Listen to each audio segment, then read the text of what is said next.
guys. This is Nubia of NubianQueen Nation podcast and NubianQueen YouTube page. So we are actually here in Tanzania, and I will start uploading, but I didn't upload anything live until I get home. So we have this gentleman here with us. If you can introduce yourself, I think you're known around town as Mr. Biggs. Yeah. Yes, and actually, before we even start, my husband and I heard an interview about you were interviewed by another person, and you were talking about how long it took you to rest or to catch up on sleep. But if you can go ahead and introduce yourself, we'd appreciate that. Hi, my name's Biggs.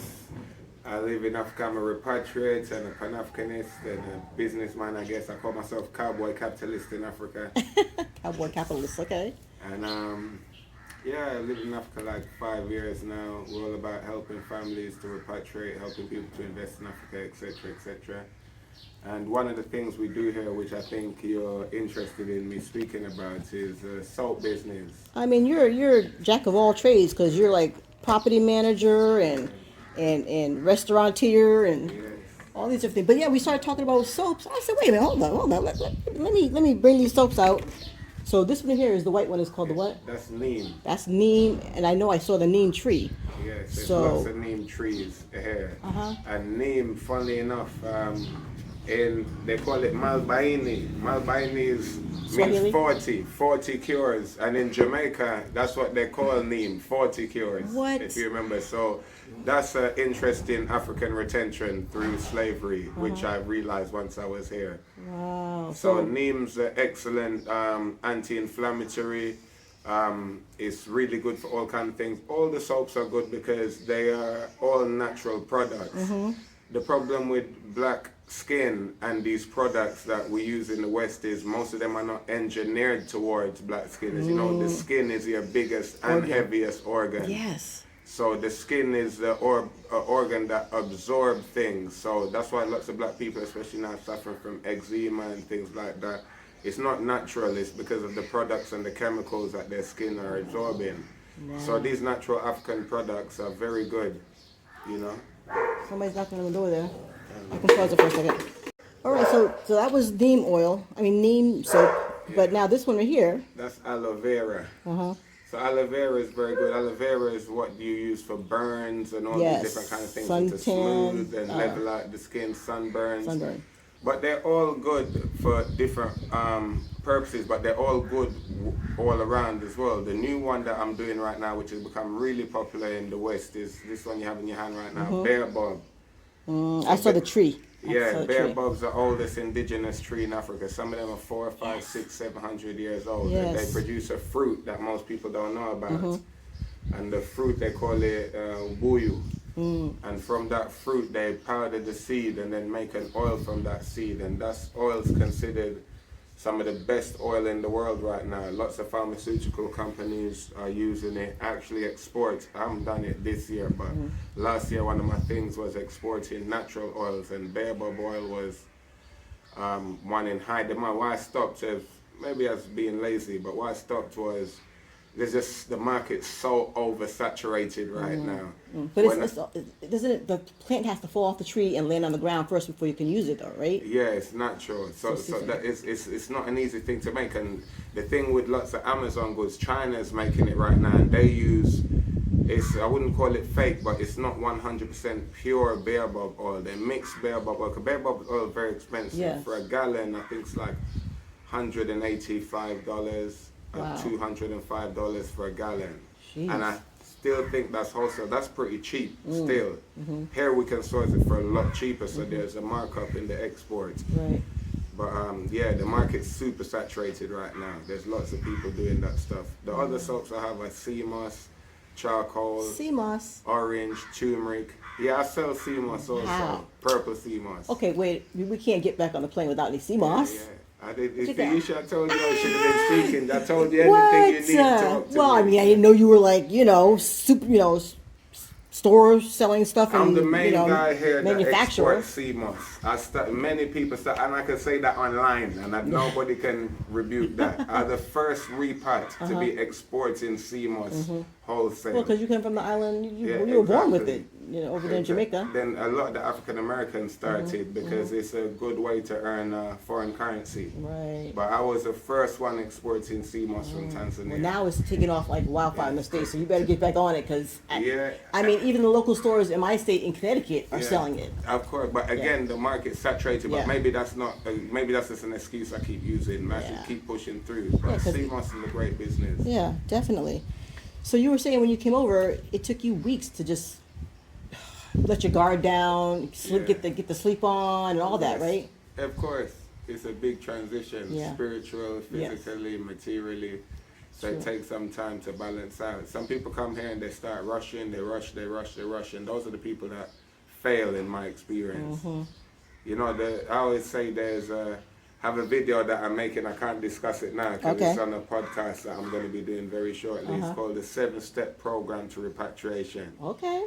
There's a 7-step program. It's not just, you don't just jump and come, and it doesn't work like that. And then what happened is, not dissing any of my brothers and sisters out here, but a lot of the YouTubers who are here also that people follow, they're new to traveling and new to being an immigrant and new to living in a new country. So sometimes those are the people that people follow here. So it's not that they're lying. I think it's misinformation because a lot of them came out at the height of COVID. So prices for everything were very different then. All the whites had left, all the NGOs had closed, all the embassies had repatriated all their stuff.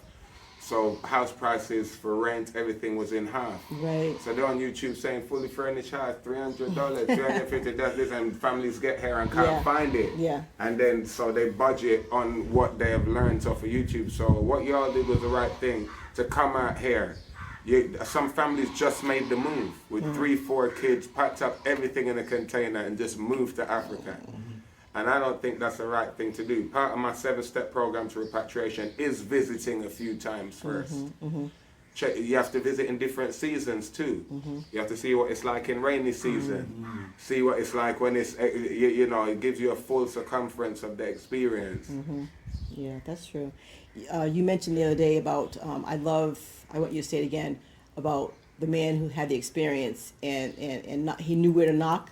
What's that story? I love that. Well, that's a famous story. That's not my story, but I find it very interesting in terms of the repatriation movement. So, for example, you have lots of people. It's a complex question. I'm a different person now to who I was 4 years ago, and that's just probably age, but then also experience. Yes. So when I first got here, I used to be always looking out, because it's not my first rodeo, like I said. I lived in Africa before. So I'd see people and, with this and when this Pan-African thing, so I'd be like, hey, you're doing this wrong. I think this wrong. I think you should do things that way. And sometimes people rebel against that because the kind of people who are going to want to repatriate and move their whole family to Africa, like, higher frequency beings, alpha type personalities, A type personalities, independent type people. Big thinkers. But you have to be willing to be humble, and then because it's a whole new environment, so you have to be open to learning. So what I find myself doing now is just watching people, and you see. So I've been here so long now.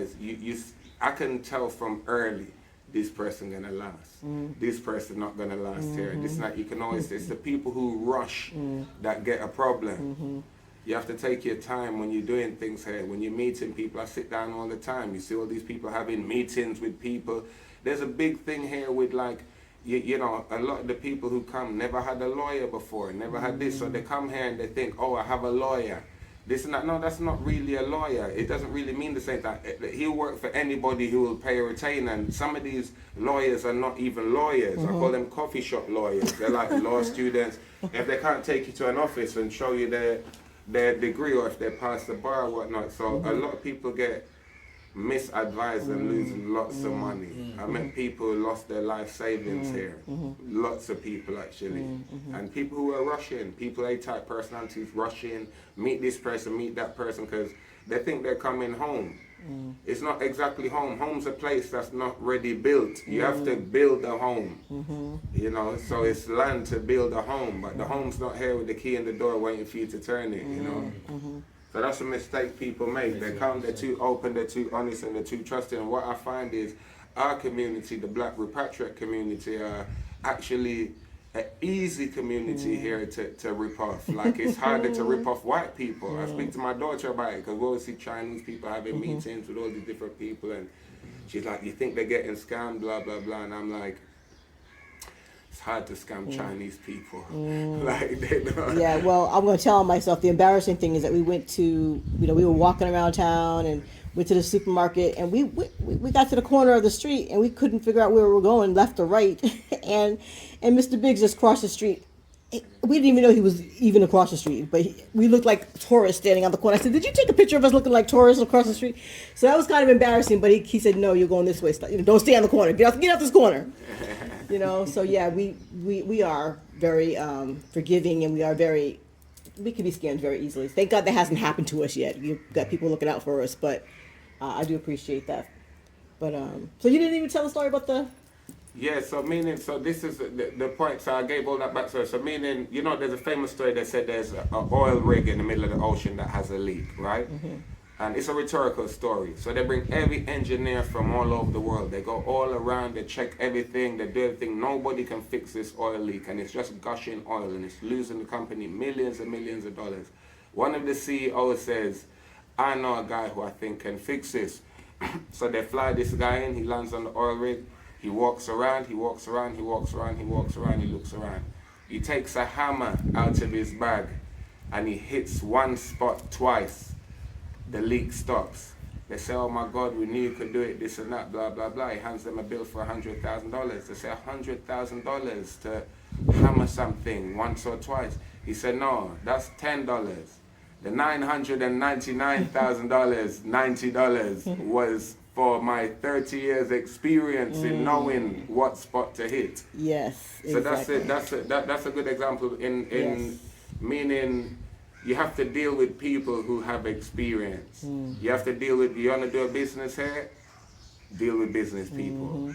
You want to have a restaurant here, deal with people who have a restaurant. You want to do export here, deal with people with a proven track record of restaurants. You want to buy a house or you want to rent a house, deal with someone who has a track record of renting and selling houses.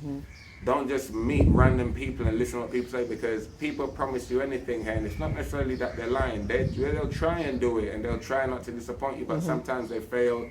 So it takes some time to know who's the right person to do this, who's the right person to do that. So just don't rush into anything, basically. Yeah. All right. Well, thank you so much. I appreciate that. And if you need some soap, you got to hit up Mr. Bigg. Okay, no. You said you have a podcast coming up, and we want to know what's the podcast name and what's your channel. I have a YouTube channel, so I wouldn't call myself a YouTuber. I have some channel with some information. So I also do safaris and help people purchase land and help people. And before anyone says, oh, foreigners can't purchase land here, that is true, but there are ways for foreigners to purchase land. And we can get more into that at another day. So if you're interested in that, you can check out my channel. And my channel is BiggInAfrica, BiggInAfrica, all one word. Bigg in Africa. Big with 2 G's in Africa.